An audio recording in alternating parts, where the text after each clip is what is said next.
I wanted to just introduce an awesome, group of individuals that we have right now. This is the GCL podcast. This is the third, fourth edition, something like that. We're working it out, and we have a great set of men. Gentlemen, how are we? Good? Oh yeah. Yeah, I'm very excited to be here, be a part of something like this. It's like an incubator stage, which is really like where, I think that the greatness happens. I mean, hopefully by the time you guys get picked up by like, LG or like Samsung, that you guys don't change. Just to close, don't change. This is the good times right now. This is while you're still not telling me that there's no what is it? No limit on what we can talk about. No. But when you get sponsors, you might be like, hey, we're not going to talk about that. Yeah. So that's why I like these times, right? Yeah, that's how it goes. We got that fun while we're here, right? So, I mean, we're figuring it out. I'm also learning. Usually, Brian kicks off. Brian couldn't be with us tonight. He is in quarantine. He's doing good. He's doing good, but his kids came up positive, so just being vaccinated. Being a responsible dude, he's at home with his fam right now, so we're here kicking it off. Man, shout outs to B Frank, man. Great guy. It's a legend right there. It's a legend. Wow, man, we've seen Eric before. They've seen me. Can we get an introduction? And, Rolando, please. Nobody can do it better than yourself, so. Hold on, man. You gotta introduce the man right here first. It's crazy. Give him. Well, I'm Richard Bravo. I'm sure that anybody looking at this thing is gonna know who I am. I'm very, I'm grounded into this neighborhood and in this community. I've left to go to New York to do a residency there. I'll be back because this is the ocean I like playing in. New York is already, you're never gonna break new ground, it seems, in a place like that. But over here, there's just so much open space and the ability to set new levels where people haven't even seen in these areas before. Right. And setting a new pace and stuff that has new energy. That energy makes you want to create, We're happy to have you, bro. I mean, it's been years, bro. How many years has it been? Like 4, 5, 6 years? Since we did that show? Yeah. Yeah, that was very important for me too. I was not in a place where I was doing artwork anymore. I'd actually given up on the whole idea. Just doing the 9 to 5 monotony. Full family, full workload. Hustle's the hustle, bro. I was getting my hair cut at home, and a guy who was giving me, my barber who was cutting my hair, we were in my garage, and he saw some artwork that was just tucked away side over there. It's crazy. I got masterpieces like that. And he's like, "What is that?" And I'm like, "Oh, it's just some stuff I painted a long time ago." And it seemed like in a matter of seconds, we were driving downtown because it was a GCL night. Oh, it was the same night? It was the same day. Oh, y'all came down the same day. Yeah, he was like, you should go with me to this thing. And I'm like, I don't really go out, bro. You didn't even know? No. This is, he's a barber. His name is Drew. Yeah, big up to Drew, baby. I haven't seen him in a minute, so me too. Shout out, man. But I know he's always hustling. He's doing something good. And he basically, just saw the opportunity, and he brought him down and introduced him to me and just the whole event thing and everything like that, and just it came about, man. And I've never met anybody like Bravo before down here, so it was refreshing. He definitely took me to the side and worked my ear and everything like that. Like, hey man, that's what I do, that's how I do it. And it was cool, man. And basically he just wanted to shout out in the area, and we wanted to do something in the Sidney and Brent Davis Art Center where we have art and poetry. And, which I thought was amazing. He was like, yo, we have to do something. I was like, this place is a place? They let you in here?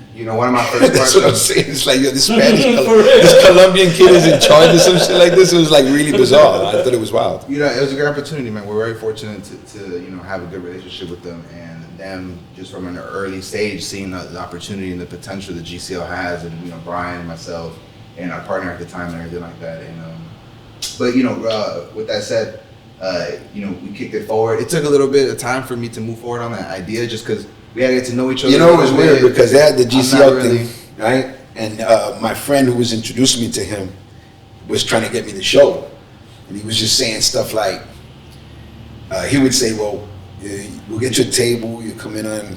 Yeah, and the guy who was introduced me to him was going, "Hell no! This guy needs his own night by himself." And I'm like, yo, Drew, I'll do whatever steps you want. Whatever you want me to do, I'll do. You want me to come in here and do a table? We had to work it in slow. So I started doing it, you know. And Man, so Drew was trying to make commission, man. He trying to hustle. well, now he really believed I mean, it. Like beyond, like he knew before I knew. Yeah. And so, you know, he's doing what he's supposed to do, which is like, you know, guard the gate. right. You gotta guard the gate. And I'm like, yo, you know, I don't care, you know, if I only have to sleep with one hooker that night at that whorehouse, I know I can be back as long as I get to know the people there. So I said to him, what's going on, man? Whatever rules you got, I'm ready to follow them. And I just started following them. 2 pieces, 3 pieces, you know. Hold on, rubber or no rubber? No rubber. Raw dog? Raw dog. And that's what I had to do. ODB. No, because I had to put up paintings that were going to make people go, oh, shit. Yeah. That's not a flamingo. Right. You know what I'm saying? Like, the artwork wasn't racy. They didn't have, like, real ill pieces. I wasn't in there like, oh, wow. So I was like, yo, when I bring my shit, you know, Very different, though. It's different. and I you know, I want to be able to say something. I'm always doing shit like that. So, you know, I started putting up the pieces. It started bringing me some notoriety. You know, he started talking to me about maybe doing a night. I was just like, oh my God, please. And then finally we get it. And I got to paint like 1 million paintings, right? Because it's like, yo, can you fill Big this space? space. Yeah, to fill the whole space up, man. And No, listen, and I know Marcos. I've dealt with Marcos. Listen, Marcos is like, you really have to, win him over. Of course. Because Marcos, because like with GCL and everything you build here locally, you build a great platform, an awesome outlet, and we know that everybody wants to be a part of it. And as I've got to know you, I see that you really take care of this, man. So I couldn't imagine what you had to go through just to break through a little bit there. Well, yeah, but it should be the way it is with anything. Right. It's like going to a gallery. The guys say, when I walk into the gallery, they're not going to be like throwing themselves on the floor. They're going to be like, and I'm like, yo. And that's why I thought to myself that this guy could be a great rep for me because he was so poised. Yeah. I was like, trying to like make sure that I'm not gonna fuck this up. Like that's how suits. I'm bringing the blazer back, but we would. Hey, he would wear a suit and everything. Official. But you had to see, like, I'm sitting there. They introduced me to him. He's looking real freaking Sosa. He's got the tats on his hands. I'm just like, yo, what is this shit? This dude is too eclectic to be from around here. He cannot be from here. I said, but if he's in charge of this shit, I know this is gonna be fucking some shit because he's not some high horror, He was like, like I said, man, he was just like we worked it out, man. A fucking character. We worked it out, and when we got the show going, I think he had like 50, 60 pieces there. Yeah, I think at the time he only had like 5 8 pieces, like maybe 8, right? So I had about 4 here and about 5 in New York. I had to send down. Is this for Enter the Mind? Enter the Mind, yeah. This was for Enter the Mind? This was for Enter the Mind. I only had 3 paintings here and 4 in New York, and then 5 in New York. I shipped them, and I'm looking at them, and I'm like, damn, that ain't shit. I gotta get grinding. And I used that whole, like a summer almost or something?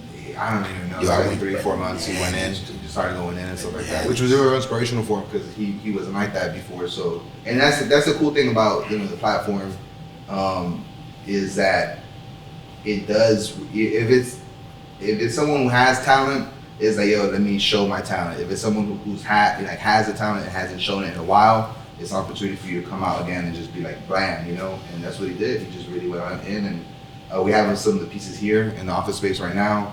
He has some pieces. You can see it in the bureau. And then you got your new pieces in New York right now, man. So, but to move forward, man, we did the show. We got a salsa band, tropical sound. Oh, there. it was crazy. Yeah, we had a great show. It was a blowout, man. Was it at the City and Barnes? Yo, believe me, like it was like the big thing. The place was big show. There was like a lot of people there. I was selling a lot of prints. I gave away that piece, right, that we did for the shooting at Pulse Night. Yeah, the Orlando Pulse one, Yeah. Hold on, I gotta say something, Rich. Do you understand that the way I'm painting this picture, do you understand your luck to walk into that situation? Well, I like to say that luck is for Vegas. I was blessings. These are blessings, baby. Because luck runs out, bro. Blessings are forever. I've known these guys for a really long time. They've never, in fact, they They go out of the way to do even less for me, as opposed to taking advantage of me and trying to, you know. Message. No, well, Message. I'm gonna add to that and say that, you know, I'm surrounded by such talented individuals that, you know, we all are our own representatives, and we all have opportunities to really show out, and we have missing pieces, and I think that's when we find out what we're missing. We can come together and be like, hey, help me with this or that, and more so than anything, you know, it was just interesting. I saw a documentary recently, and I would like to go more into the agent space, but like as far as everybody I have around me, like, we are our own agents. You know what I mean? If anything, now listen, that's the truth. We're co-creatives. Like I think that's what we as individuals. I mean, some people will need agents, and I can't wait to get into that position, you know, in the future, or producer, whatever I do. But I think as far as right now, man, you know, we're good co-creators, and that's the awesome part of our relationship. I think that is very true. Like, remember what I said a minute ago when I met him? You know, he had this whole aura to him. Yeah. You know, he became my best friend, and I found out that his aura is something that he can put aside, and then he lets me see his real him. Yeah. You know, once I got to know him, then I know that he was telling me, like, hey, man, I might look like this, but I really have a lot to learn. And that was a humbling moment for him, and I really took it, you know, like, to heart. And I said, okay, cool, I'm going to teach you a bunch of stuff. Right. We're going to get there. But you know what? He was right, because you take me now, right? Like, you take like 5, 6, 8 years later. You know, I'm being mentored by a millionaire in Seattle. His whole thing is exactly what he said. You gotta do it yourself. Yeah, man. Yeah. Like, one thing I gotta crazy. say about this brother, man, he is very genuine. And the things that he does, man, it's just. Listen, the first time I went into the GCL event, the APNE event you guys do at the Sidney and Byrne Davis Center, I could imagine your reaction, because I remember mine. I remember, like you said, I'm walking in there like, is somebody gonna kick me out? And where's the security? Hold on, am I okay here? But then to walk in there and see the vibe that you and your team have created, man, listen, I've told you this before. You guys are part of Southwest Florida history. From forever, dude. What you guys do, it has to be saluted. I want to give you your flowers. Before you die, right? Exactly. Yeah, I think that's important. This whole area should be doing something like that. Shout out to Marco wherever he's at right now. We're gonna keep doing more, man. You know, Brian, man, is a great partner, bro. Yeah. You know, we work together really well. It's never been about ego. It's always about, again, just for the arts and stuff like that. And it's challenges for ourselves, because we have work to do ourselves, you know what I mean? We have a lot of life changes and stuff that we want to do now. We're older now, so it's like, he has a family, so it's definitely an interesting path, but let me ask you, fortunate to have good people around. When Bravo came into your world, because I know you deal with a lot of artists, mostly musicians, right? By the time he came into your world, had you already been dealing with like painters and artists like him? Yeah, for sure. Yeah. But you know, nothing close to like now, like, hey, we're like beginning a friendship or something like that. More like, you know, people coming in and us being cool with and having like a good relationship. Showcasing the Like, art. yeah, like a work relationship, but nothing like, you know, close, because I don't really let people in like that. So I That's a really, fact. you know what I mean? I don't, you just have to be weary, I guess, you know what I mean? Because I have, and you know how it goes. So, Yeah, like, yeah, sometimes yeah. it's But that's a whole other show. Yeah, right. No, but you know, we've gone through transitions, man. You know, yes, it started off with Brian, another guy named Jose, and then myself, and then, you know, we started acquiring a team. You know, we got some dope women involved in our team, and like that really helped and evolved us as individuals and as a group for years. You know, and then, you know, Ariel came into the picture. I forgot when, 2016, 2017, something like that. 2016, yeah. 2016. And, you know what I mean, and right now, you know, Kat, my girlfriend's helping out, you know, with a lot of the marketing stuff and everything. So, you know, we're unfortunate to have a lot of people, dope people, you know, just loving and supporting us and seeing the vision too, man. With that said, when did we meet? About 4 years ago, when I was wearing the blazer too. 2017, 2018? Yeah, 2017. That's when Something like I that. first started coming out onto the scene. Yeah, We yeah. were doing good right there, man. We had a solid team around those years and stuff like that. We had so many visions, man. And, you know, Man, around that I'm gonna say time, it. you Like guys' events, it was like you had to be there early and get on the list. Yeah, Because, man. dude, those events were running from like 8 to like 11 midnight. But it was so much that was coming through there, and the network and the community That's you the guys thing. were building. The thing about that place is ridiculous to me. is that you can have like this black chick playing a crystal clear violin. You're just tripping on that. Yeah, Luna. And then there's this huge white lady singing, you know, Fever. Yeah. And killing it. And you're like, did that just happen? Like, was I just looking at this chick and now I'm looking at this lady, you know, who came in like a lunch lady but left like a star. Right? RESPECT. Yo, she sang Fever and she just had the whole room fucked up. And I was just like, man, I cannot believe the array of people that this guy allows to get on this stage, you know. He's got like this old comedian guy who just kills every time. And then you've got people that maybe don't kill, but the place gives it up because the other side about GCL is empowering people that are like hurt. You know, I like to say that my brother Marco is like the Dr. Doolittle of human beings. He speaks. He speaks to these animals. He speaks to people. There could be somebody who's completely seconds from killing themselves. Yeah. And he has a way of giving that person a place to sing next week, and all of a sudden they got a thing that they don't have to kill themselves for. I don't want to make it sound like it's bleak in this, you know, but that's the kind of changes I see in that place, where people need this shit like a drug. Like, I can't wait to be there. I need this. I had a long week. I want to get up on that stage and I want to say my poem, and I want to talk about my dad doing what he did to me. And I got to get that off right now. He's not going to say, I don't want to talk about people. He's like, yo, get up there and blow your mind. Make something happen. Sure, and that person might just go up there and just be like, I'm off. And they'd be like, that's crazy. Because I'll be honest, that person had to have an emotional outburst like that. Like, we're pretty fortunate because I guess many people who have talent or have something they know they can do it, they'll just get up and, you know, practice or do it. But I can't say not everybody's like, you know, killed. Not every like rappers like been the best or anything like that. But everybody puts on a good show, you know. I bombed that GCL. I'm good. Hey. No, but everybody does their best. Man, like, you know what I mean? And we're fortunate. right, yo, you can see somebody who just is their first time ever, and they do what they do, and then they run off the stage, and you just have to know that that person just took another step in coming out of whatever shell they're in or whatever.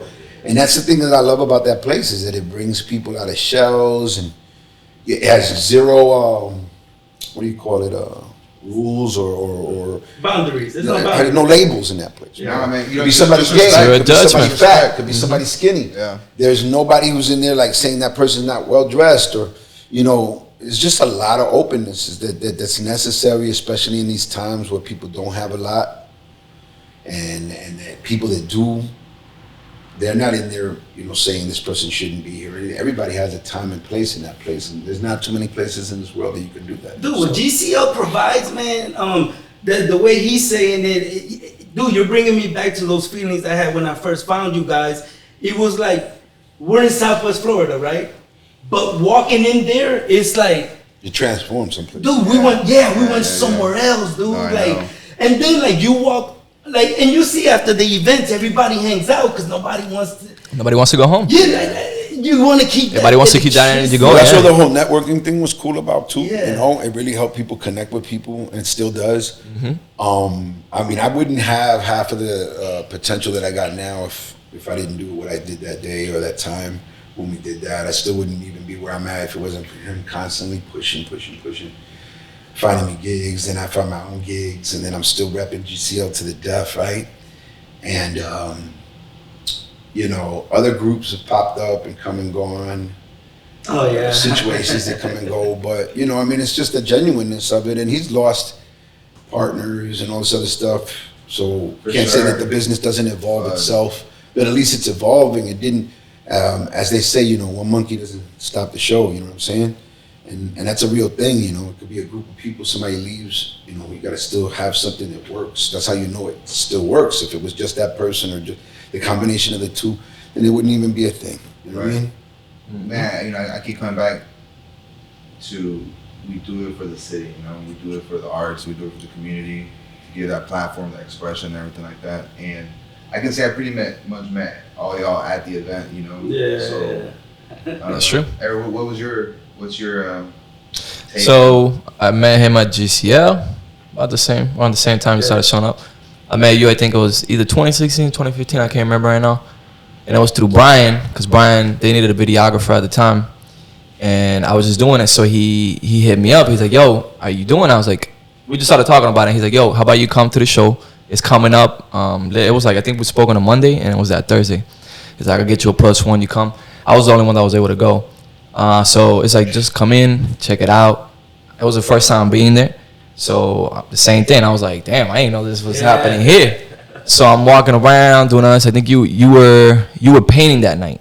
You were doing the live painting that night, and I didn't bother you because I knew you were doing it. And then you saw me after the fact, but because I know Bravo, I know Bravo for like they've been here a really long time. I know Bravo for He was in my like daughter's 16 Sweet years. 16. Yeah, And they did a show. Stop dating yourself. Listen, it was my daughter's Sweet 16, and they actually did a show at my daughter's Sweet 16, and he sang at my daughter's performed. Sweet 16. They performed and everything. like 14, You did the 15. choreography, the Like, dance. No. Like we were part of it, and then we also performed. Yeah. Yeah, we performed with a group that I had at the time. And then out of nowhere, Yo, and he was singing, he was doing reggaeton. Yeah, he was doing reggaeton. So I remember him from back then as a kid. Flaco, we used to call him. He was so skinny. And then Used to? not even because like yo, believe me, Things they that said. nigga was even thinner than that. So when I saw him there and I'm seeing him as a grown person, I'm like, holy mackerel, bro! This guy is like, he's got his hair, everything. At the time he was a fro, I think. Whoa, at that time it was like buzz, like down to all the way down. Yeah, It was like When straight. did like, you get the fro? I remember you had this. I think that was like probably a year later? Yeah. afterward, bro. Yeah, but at first he was straight like, you know, patient Was. status, bro. cutting my hair at home, but no barber though. Me Yeah. cutting my hair at home. Hey, the struggle is real. The struggle is real. And yeah, so that's why. So that night it was cool seeing them. That's when I met Marcos and Brian. I'm supposed to check it out, and then after the fact, like, yo, okay, I want to be part of it. Nah, he literally brings me on stage in front of everybody. He introduces him. Introduces and I didn't even know me. he did do this either, by the way. He just like Rockefellered him. You know what I mean? And just put me on the Give you the spot, chain. like, Yeah, give him the Give me chain. the GCL chain. Gave him the chain and everything. yeah, he thought I was gonna grab the mic. Yo, I'm the newest member of the Rockefeller team, and I just go off like Kanye. It's like, nah, Make man. Marcus, man, move green. So it's like, okay, I guess he's part of the team now. That's cool. He just brought. I'm like, damn, I didn't even get to think. I'm like, all these people looking and everything, and I'm just like, well, you know, I have my people get in contact with your people, and then we'll go from there. Man, Marcus put me on a mission to get down with the team, but I had to go put out hits and everything. Yo, this guy was, you know what? Brian and him already had a relationship. Yeah, And, since high school. Yeah, so, but it worked out. That was good, man. That was funny. And we started making videos. We had a bunch of videos and stuff together. We've been working on some creative projects, and we co-partner with our, you know, both video and photography companies. So he does visuals by Fame. I do Into Productions, and you know we've been doing that for like a few years now. Done a few weddings and stuff like that. Well, he's done more material than I have, but I've done a few weddings with him. We done weddings, commercials, explainer videos. We did what else did we do? We done documentaries. That's finishing up, but we shot a documentary. We did a video in Naples for a week at a school. We recorded them. Actually, I think Raul came out. We started to film that movie. Remember? Right, we done. So. We did. Remember we did your documentary, and all we used for your documentary was, so who is Richard Bravo? Oh yeah, these guys. That was all we used for that. The rest was like a B-roll. Yeah, We just dropped some B-roll. They interviewed me and they did all these questions and everything, and I remember it was just like real wild.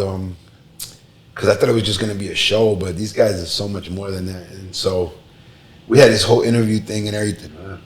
And then they said that they In this finished editing. makeshift studio, by the way. Yeah. Oh, This guy my was in the studio was closet, like, yeah. You see, well, you know, my thing is I paint anytime, anywhere, right? It doesn't matter. So Anywhere. I remember that they were gonna show me the thing, and I'm like, all right, cool. So we get ready to watch it, and it comes on, and I didn't even think they would even use that. It was like they said, You know, who is Richard Bravo? I don't even think they says it. Does it say as an artist? Yeah. Who's Richard Bravo as an artist? Or who's Richard Bravo? Or what, you know? And I'm like, Yeah, who's Richard Bravo, the artist? my face, I was like, like I just put a zoom in out. and the answer to the question was all the artwork. Yep. So right there and then, I was so impressed. I was like, oh my God. That's Ariel's creativity, man. You know, like I think because you're like self-taught, right? Mm-hmm. So like being self-taught, man, I've seen this guy. Really, to him, I know that sometimes I'm like, I don't know if I like that shot, but I'm like, he'll make it work, you know, because he just puts it. And that's the other thing, though. Vision, like, you know, he does. Marco will let you run with it until you mess it up or it doesn't work out. Yeah. Because he doesn't stifle people's creativity. Like I do a lot of like controversial artwork, some stuff that could really like turn people's heads and stuff. And I don't think you've ever said to me, I don't know. Hey man, Oh, sometimes tone it down. Tone it down a little bit. Else or something, he'd be like, "Yo, maybe not that," because you know. At the end of the day, man, you're the artist, bro. You know, Right, but you're then that's the just it creator. though. Like I'll go against what he says and I'll put the shit up anyway. He'll be like, all right. But that's because you're conscious. You don't want to mess up his platform either, you know? No, because he was just running with me. Like I'll go do a show somewhere, we're bringing pieces. He'll be like, I don't know, and I'm like, you know what? I don't. And let's just do it. And then it turns out to be right. Now, if it was something that was wrong, he'd be the first one to be like, I told you. But, you know, I don't think that there's ever a time that I'm ever going to do work where I'm not going to add things that are standing up for what's right, you know? As much as I paint beautiful stuff and fashion stuff and stuff about love, life, and all that, you know, injustice is like the most, that I thrive on that when it comes down to doing artwork and making people look at things and after a while be like, oh wow, that's talking about this, you know what I mean? And then some people don't get me at all, you know, and they'll comment horrible things about me, you know. Really? Yeah. Recently I've been showing at Space 39 now for about a year. And they sent me a post that somebody had put up talking about me and saying that I'm glorifying monsters by painting a painting of Fidel Castro, right? And so, but she didn't even know the context of that. they don't even know. Like I am smoking the L, right?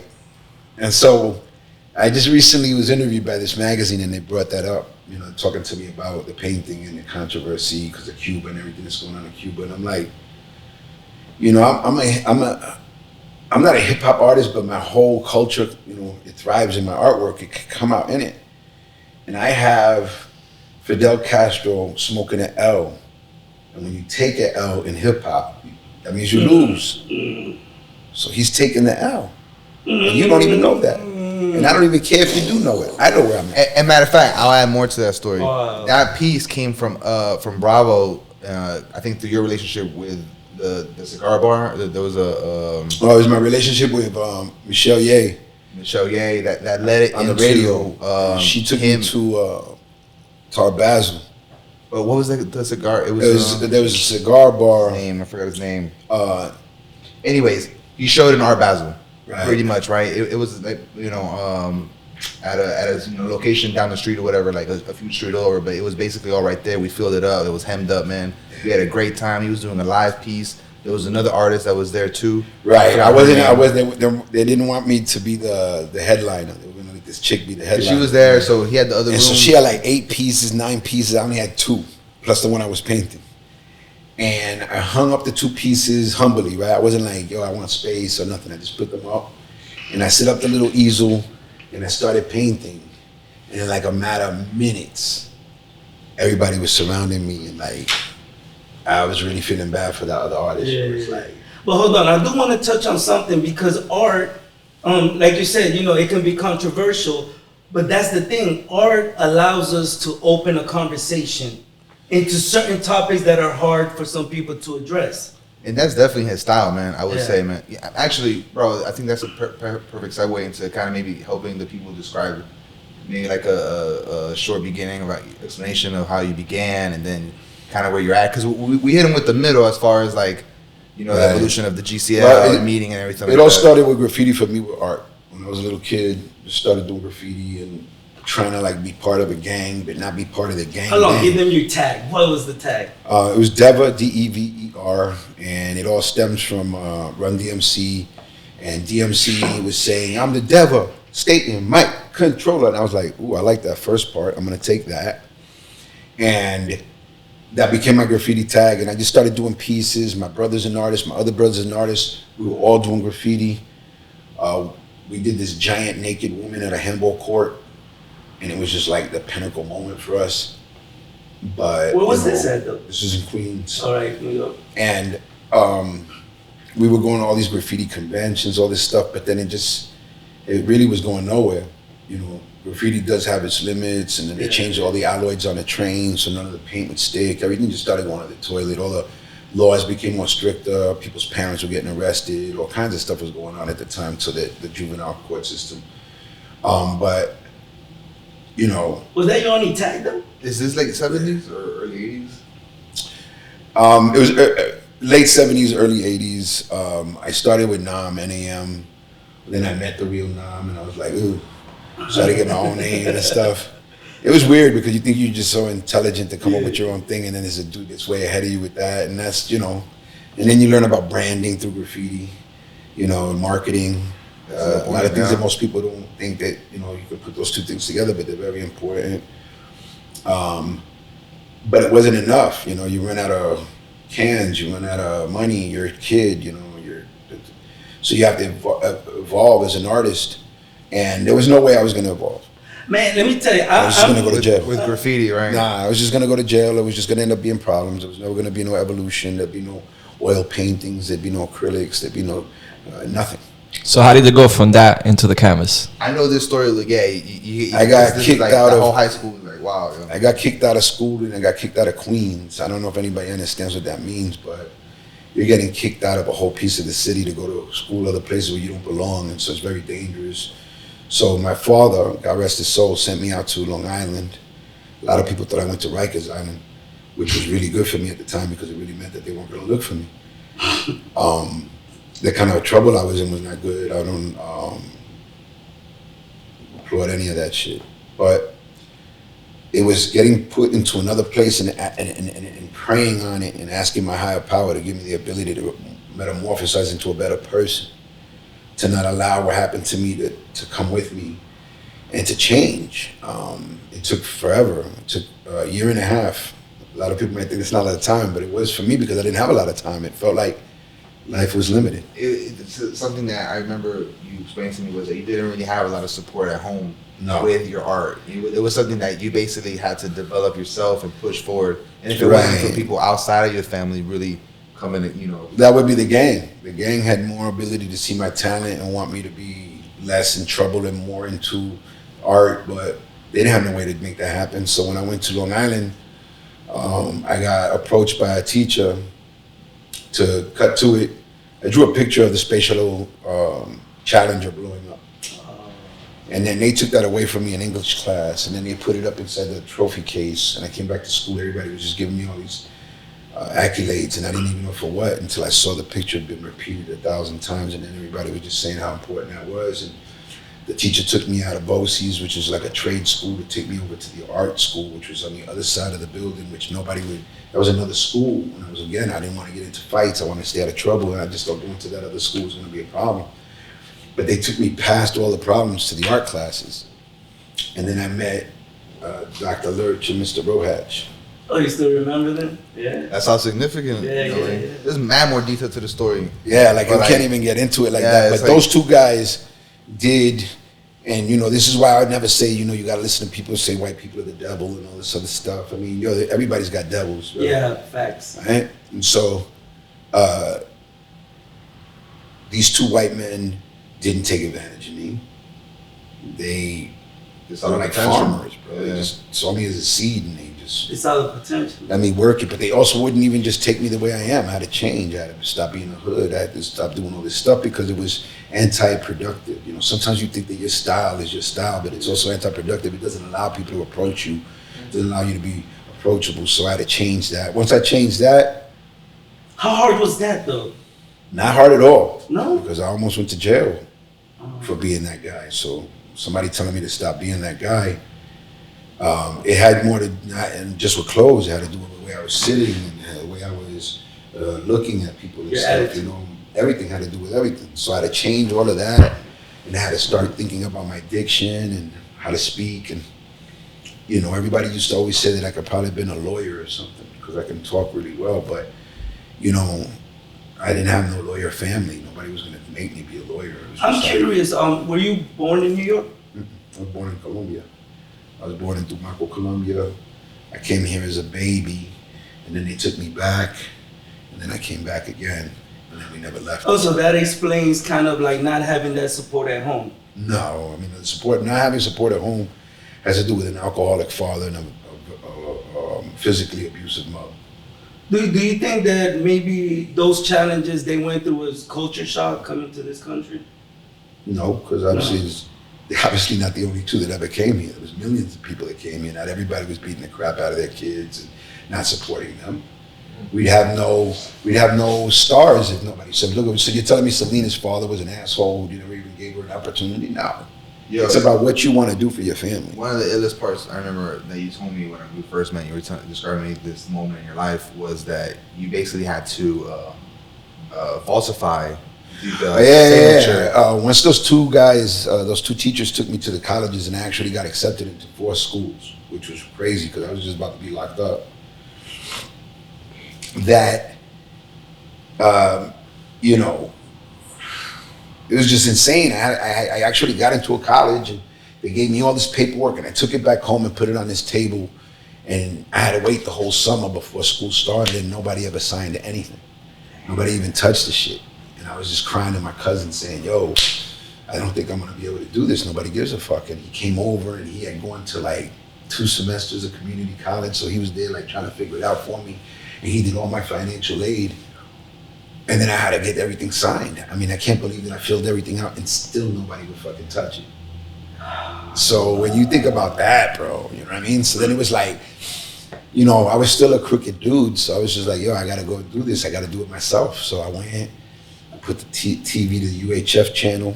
This is back when they only had 12 channels on TV. And it would give you snow. And then I took some documents from my father and my mother's briefcase, and I put it on the TV, taped it, had the signatures, brought the paperwork down, lined it up, and then I just forged everything. So I forged all my financial aid, I forged all my college papers. I lied saying I was an American citizen, all pre 9/11. And I took advantage of everything I could. I even lied and said that I lived further out so that they would give me a dorm. And I got a dorm. And, you know, I became very scholastic. You know, nobody called me a sellout. Everybody just saw me evolving, becoming more scholastic, being more educated, more grounded. The schools started to recognize that, put me into programs to work with inbound kids. Break down that moment where you had to. When I was gonna give up going to school, like I was gonna go to the school. No, like you basically you're like packing your bags and everything. Nobody's helping you. Yeah. So you have a even trunk. further, like I get the paperwork signed, I get the stuff sent in, and I get into college. Now it's time for Which one did you get in? Fashion Institute of Technology. In Manhattan, right? Manhattan, right.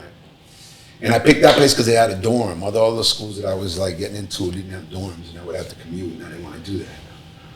And then other schools were far away, California, Paris, and I was just like, hell no. Paris? Which now, it was Parsons Bro, in Paris. could you imagine your whole life in high school, like just like, yo, hit the shit, bro. Like you're like red zone, man. Nobody can touch you. You have to leave, go to a whole other borough, change your life. It's like a movie. You have to like basically like learn how to like play with, domesticate yourself, basically. You know what I mean? From being like a wild animal on the streets of New York, bro. Civilized. And then you know, you start figuring that out, this and that. I went into school politics. His uncle really helped him out, you know. Gave him They sent me as to a live with my man. uncle. Let me not stop. Thank you. Henry, God rest his soul. And Libya, my aunt, both of them passed away. God rest their souls. This is still high school and stuff like that. This is when I got shipped out there, right before even before the teachers got their hands on me or anything. These 2 people, they didn't hit me.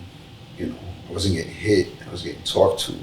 I was getting explained. I was getting apoyado, showing me hope and care, and that was also pinnacle of me changing, because anybody out there who's being abused and stuff, and I know that it's so dead end and scary, but there's help out there. You can get to it if you really want it, and just please always reach out.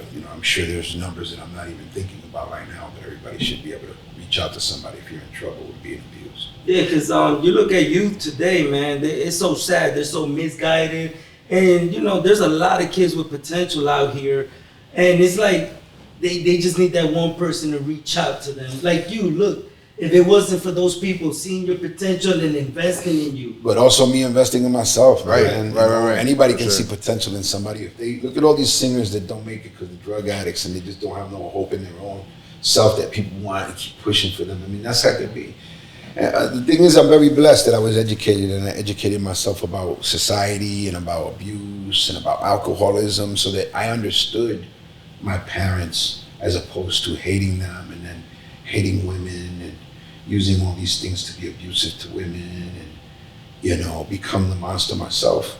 If I was not educated and decided to really delve into learning things about real life, social issues and things like that, I would not So understand. you broke that cycle. Yeah, Because like you absolutely. said, Yeah, bro. you didn't want to become that monster you were trying to get away from. Never. So boom. Fast forward to you. Now you're. I'm a father. I got kids, and I don't hit nobody.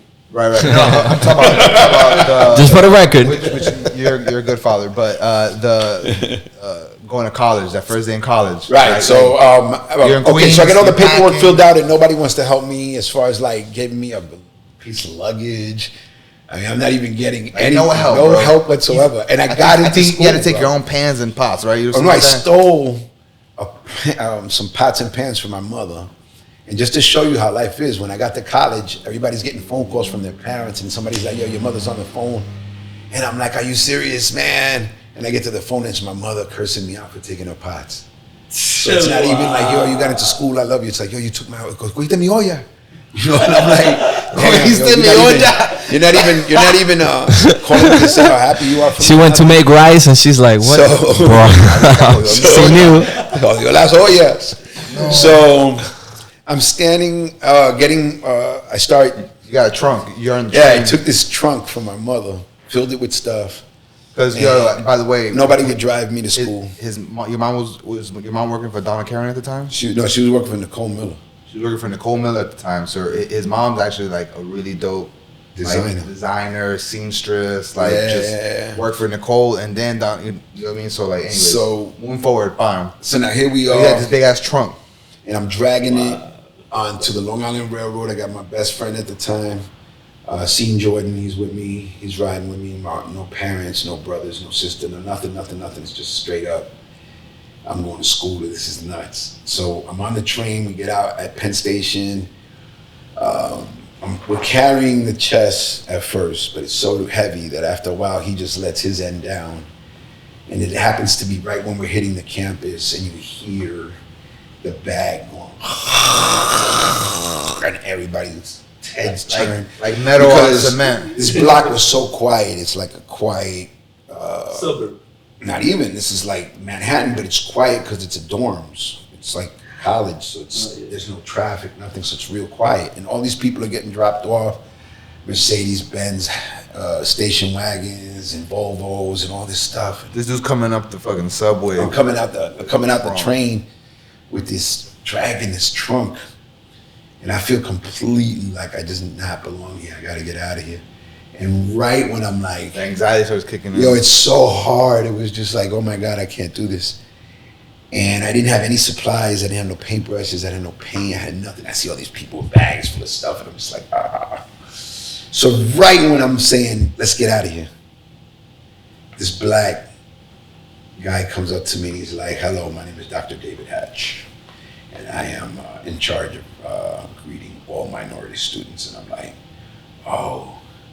He goes, you gotta come this way to get these bags. I'll get you to your room. And that night I was waiting for somebody to knock on the door and tell it was a big mistake and you gotta get the hell out, you know. So the whole time you're still down on yourself and everything. I didn't unpack anything. I'm just like, yo, You're in disbelief. Yeah, Wow. because it's too polished and I'm too rough, and I'm like, this is crazy. So the next day I get up and I'm out and I'm going to my to register and do everything I'm supposed to do, and I see the Dr. David Hatch, and I'm like, Dr. Hatch, and he won't turn around, and I just walk up to him and I pull out his shirt. Dr. Hatch, I just want to thank you.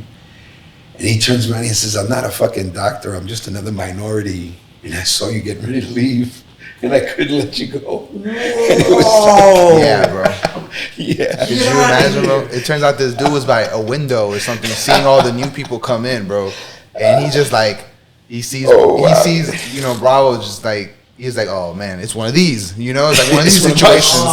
It's one of these, bro, and this dude literally like runs down and like, yo. And comes up with Bravo this would have whole, never went to college. Like, do you see all the little steps that like kept this opportunity from happening? Serendipity. Yeah. Oh yeah. You talk about serendipity. For sure. And then you know, Like, aha, I'm just a student. Yeah. and then I'm like, wow, for real? And he's like, yeah. And then, you know, he puts me into the Soul Club, and I just start meeting all these people. And then there was a lot of racism and a lot of, you know, classism. But once you hit that room and it's about the art, it don't matter if you got money. It don't matter if you were raised in the best neighborhood ever. Yeah. Where you at? And the thing is, like, that's where all the graffiti stuff and all that stuff really came into click in, because I'm standing there like next to somebody who's like got a machine that's supposed to tell me how to mix colors and color wheels and all this stuff, and I don't have any of the supplies. So I meet Willie Esco. That's my brother. Hold on. From the clothes? Yeah. Clothes? The Willie Esco. We're not even from the Esco The thing is, brand. we gotta move the story along. But like, yo, there's a whole other. Then there's the after college situation, which really is a whole other story within itself for him. Because then that's like the '90s hip hop era. Yeah. So he's really like in the scene, Working with Nas Working and DMX. I'm doing videos for Busta Rhymes. I'm doing videos for Matt J. We're doing album covers. We're doing. You a set designer. Yeah, I was a set designer and a scenic painter. I started working at a prop house. I started working for Saturday Night Live. We're doing soap operas and all kinds of stuff, setting props up. And Hold on. Go back to your question, though. Remember the question you asked him? How did he transition from the graffiti? to canvas. it's like all of this stuff I just said, man. It's like he says, it's serendipity. It's not allowing yourself to not hear that door knock when opportunity's there, bro. Like, not allowing yourself to degrade yourself to the point where you don't even accept the idea that somebody believes you're that good. And truly believing in yourself. Like, I didn't think I could dress well. I don't know about, anything else. I just knew I could really paint. And, getting into that school and now we're in these classes and now it's time to get it in. And, I don't have any supplies, and I meet Willie. And me and him became best friends immediately. And he takes me into the school. It's now 9 o'clock at night. Everybody's leaving. And me and him are sitting in the bathroom. And I'm like, what are we doing? He's like, just chill. Then we're smoking a joint in the bathroom. We walk out. And then he just starts taking his T-square, breaking all these locks. And we start stealing everybody's shit. Statute of limitations is over, y'all. Don't worry about it. We start stealing all these Hold on, but he says Willie so nonchalantly, dude. That's my brother, so, Wow. We started sitting on the floor in the middle of the school. This is pre-9/11. There's not a million cameras everywhere. And we're just taking a screwdriver, scratching our names into everything we're stealing so that the next day we could walk around like the shit is ours and stuff.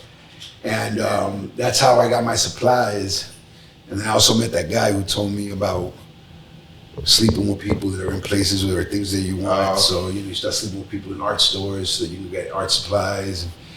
You have to. It's just the most expensive drug man's job. You're like an artist. An artist doesn't have anything, and then supplies are like the most expensive stuff in the world. It doesn't make sense. Yo, the cash register girl at the art store, bro. Yeah, we became my lady. We were doing whatever we had to do.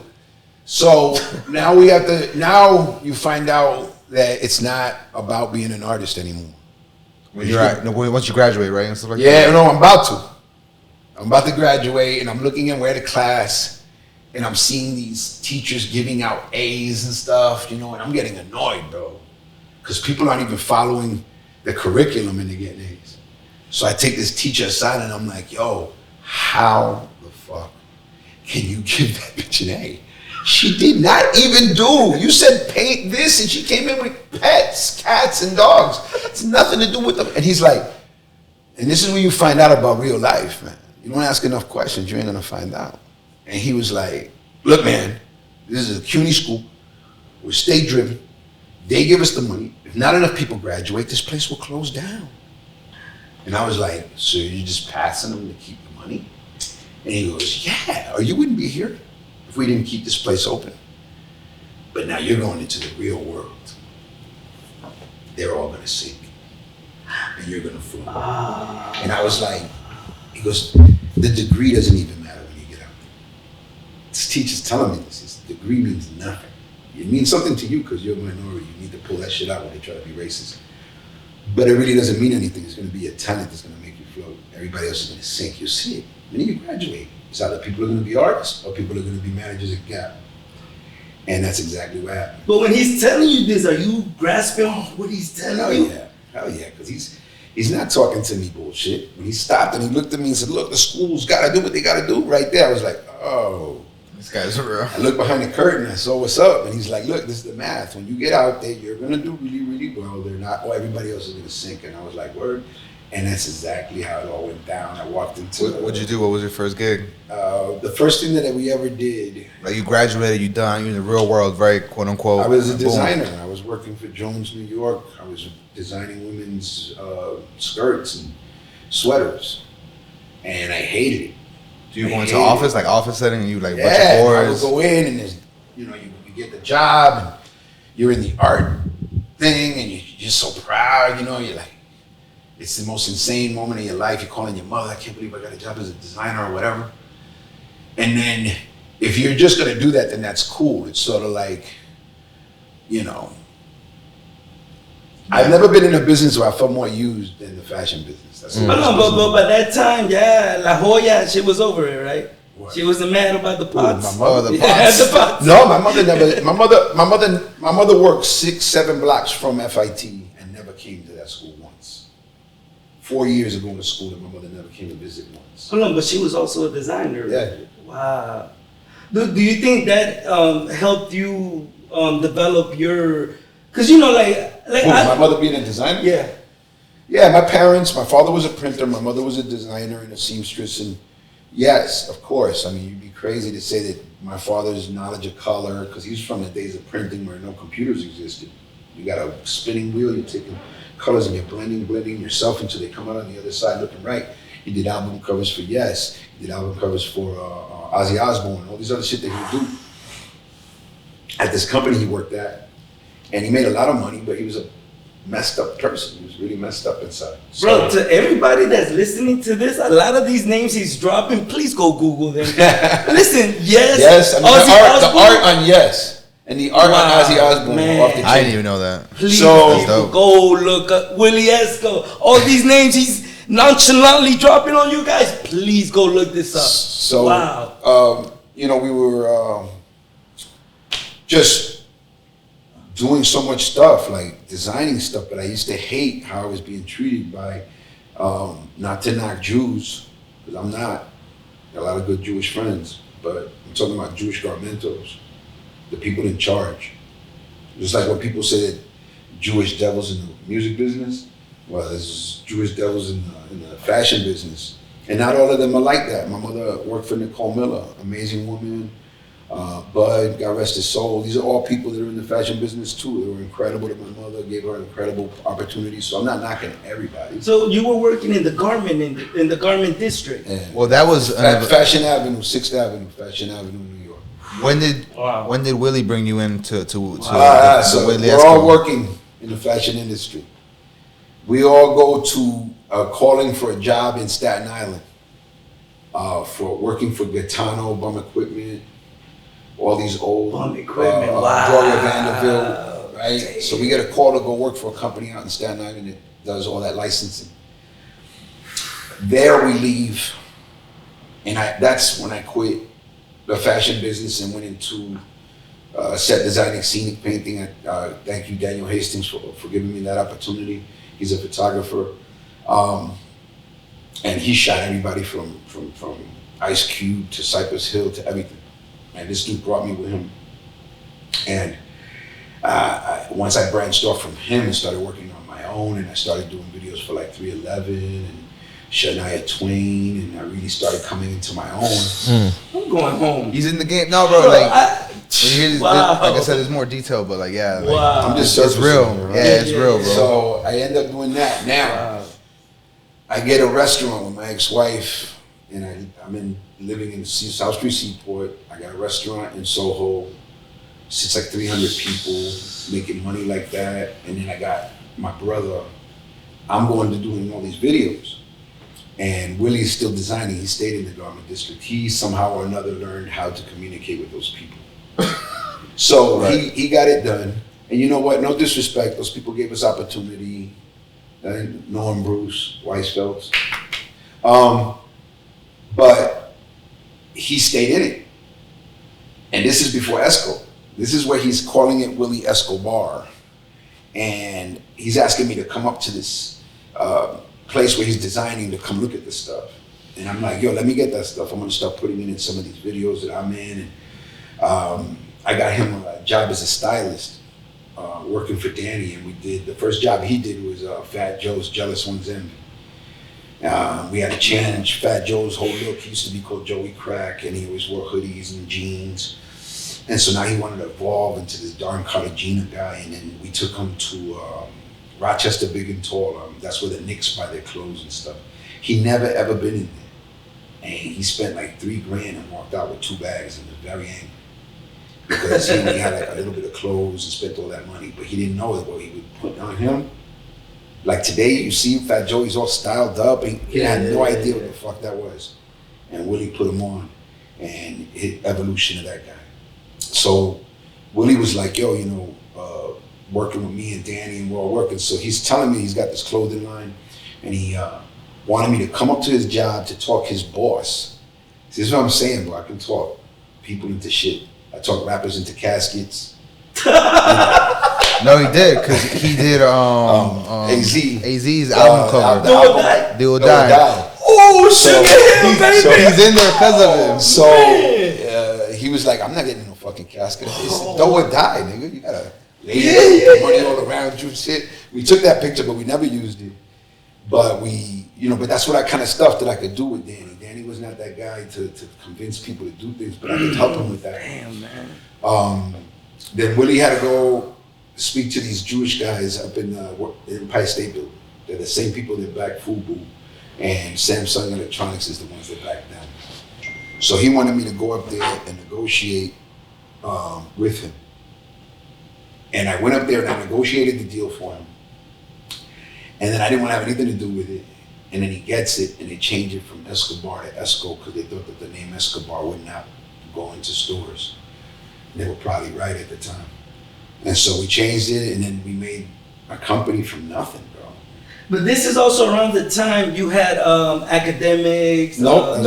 This is FUBU. This is FUBU. Fat Farm. Right. There was a few, but Sean John didn't exist. And Nietzsche? And Nietzsche was not there. It was Mecca. Mecca turned into Nietzsche. Well, what about? No, Nietzsche came. Oh, no, let me ask you, Walkerware. What? So no, that already left. Yeah, Walker Cross Colors was done. Walkerware was done. Yeah, Carcanine, what was it?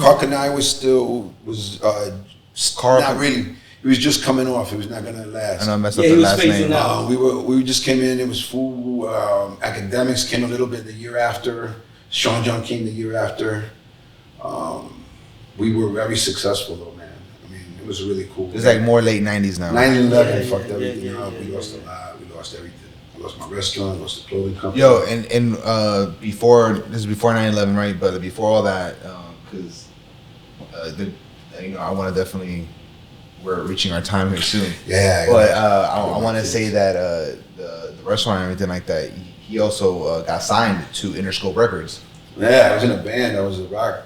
Man, what I've been doing with my life, man? what have I been doing wrong? You know what it is, bro? We're not in New York. like honestly, bro, like, you know what I mean? Yeah, And that's why, like, I'm be telling Ariel, like, yo, we need to go places like Fort Lauderdale, Miami, because that's our Manhattan, that's like our area, you know what I mean? Because he was in the right space, bro.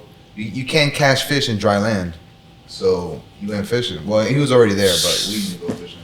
Yeah, we got to deal with Interscope, and we had a band, Cannibals NYC, and we did a bunch of hardcore stuff. It was really good. I'll let you hear it one day. So boom, bro, all that stuff. 9/11 comes downhill. Then, you know, he moves over here.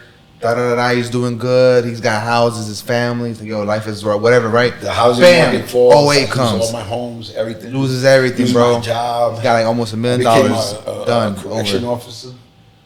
He was a CO. Yeah, he was a CO for a little bit. It got that bad. Wow, that bad. Listen, There's no jobs around here. CO, bro, it's hard, bro. You don't So all this stuff, right? So then, you know, he's here, whatever, and then boom, we meet. I think 2014, something like that, 2015, perhaps. Hold on, real quickly. As you're going through this adversity, what you went through as a youth, that kind of prepared you for these things. Yeah. There's nothing that, you know, this is nothing. The stuff that happened to me as a kid is, you know, the ill stuff. This is like if somebody says, this was gonna, I'm all over it. I'm not a person who's not gonna be all over it. I'm gonna do something about it. I'm not just gonna sit there. Definitely my youth and my life as a kid taught me to always be on my toes and take advantage of things. Build character. It's just developing a character that's gonna make you stop taking advantage of people, taking advantage of situations, and being a bastard, and turning it into stuff that breeds good energy. That is a tough call. That is a Yeah, tough because call. it's either like the follow the money or the heart type of deal, right? Right, because I was making $15 an hour when I was a printer in high school. When that guy told me to get out of that and go be an artist and be broke.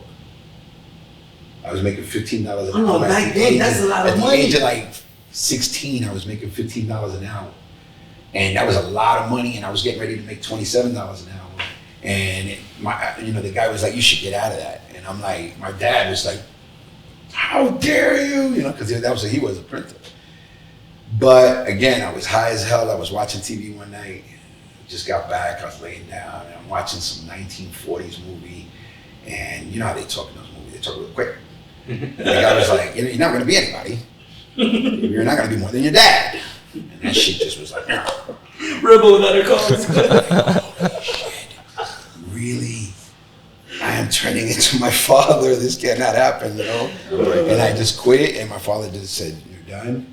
And that's why he didn't go to the college stuff or nothing. He was like, yeah, you give up on everything. And I'm like, so yeah, all that stuff gets you prepared. Bravo, when's the movie coming, Bravo? No, bro, yo, actually, Wow. There's a you play know, we're now working on, not to okay. kind of, you know, bring it all back, and you know, we're gonna end it here soon. We have a lot of things in the works, man. Right now, he's in New York. He's doing his thing, and Yeah, I have a show I'm working on in New York, a pop-up show called It Was Just a Dream. Ooh. It's a homage to hip hop. It has to do with us not allowing careers to just fade. You know, their catalog is something that can teach people forever. And we can't, just because they got fat, old, and don't look good anymore, all of a sudden say that their music is trash. I really want to keep those ideas alive. I'm painting dead MCs and I'm painting live MCs. And I'm also painting situations that show you that hip hop isn't everything. You know, I heard Bernie Madoff in a bunch of rap records. I heard Trump. And I applied all those things to the show too. I'm involving, things they have about me. I did a painting of Pablo Escobar, like if he was alive today, with jewels on and everything. Because in that painting, and again, this will be where I ended, I did a painting of Pablo Escobar. I put him on Jay-Z's body. He's wearing a sweatshirt that has the lowering of Christ from the cross on the front of the shirt. And he's got all the links and everything. He's got his drink and a cigar. And somebody said to me, you're glorifying a drug dealer. And I said, no, I'm not. Look at the whole painting. That is the fight between sacrifice and sin. And it's you who has glorified the drug lord over the Lord himself. So that's not me. But that's what I'm telling you. You're the image of the drug lord overshadows Christ being brought down from the cross. Why? Because that's what we put up. It's gonna be a dope show, bro. So it's gonna be a dope show. It's gonna be New York. Wow. Thank you, GCL, for having me here. Well, sit down, bro. Relax. Hold on. We gotta end it. I gotta pick up my kids. It's real. It gets real. It's real life. Yo, we didn't even like Ronaldo, man. Can you Don't like? worry about it. No, come on. We gonna finish this off. Listen. Yeah. We're gonna finish this out real Say quick. something, bro. Say something. I'm in awe, brother. Listen, I'm really honored, man, to have met you through this, brother, through GCL. Listen, we didn't even get to touch on, It's a surface. brother, man. Oh, yeah, it's more- Southwest yeah. Florida, we don't want to hear nothing. We got gems here. We got a lot of talent, a lot of hidden gems. Please get in tune with Rich Bravo. Please. That's all I got to say. Tell them to know. What is it? RichBravoArts.net. Bring it here. Where is it they can find it? RichBravoArts.net. You can go to richbravoarts.net. That's my site. I still work there. You can see my Instagram, which is Rich Bravo Art. And I don't do Facebook anymore, and I don't Twitter, and I don't tweet, and I don't Twitch, and whatever else the kids are doing. Snapchat. Whatever that is. You know, I think that the range of what that can do for you can stifle your art, can stifle your thoughts. You know, social media is not really social. You know, it's stagnating, and I use it, but I don't allow it to use me, and that's it. Yo, with that said, thank you. I appreciate it, man. We had a great show. Wow. Yo, B Frank, I wish you were here. For real. I know you're safe Absolutely. and sound, bro. And thank you for everybody. Thank you for running the team, Kat. Being supportive. Aaron on the Aaron, keys, Absolutely. on the audio for sure. Ronaldo, coming through, being part of the crew and Thank you, contributing. Dude. And yo, Rich, man, thank you I'm glad that you're on your vacation. It's irony because you left, you're on this thing, you came back, you're doing the whole vacation thing. Yeah. And we managed to catch you in between. I like to stay productive. I mean, there's never, if I'm doing something, I'm in the middle of doing something. It's like right now I'm doing this interview for this magazine called Validated. Oh, dope. And, she could hit me right now and I have to take care of it. So it's not about that, One thing that I did learn for the experience through Willie and through my mentors is that you really do have to be your own machine. If you're looking to be discovered, you're looking to be taken advantage of. That's it. When's part two? When is part two? Yeah. I want to know. When is part two? I want to know what's going on here. Yeah, we're gonna turn around and interview. All right, that's what's up, Yo, y'all. shout out to Copy Cool, by the way. Copy Cool. You're in Long Island. Oh yeah, It's a spot. check it out. Yo.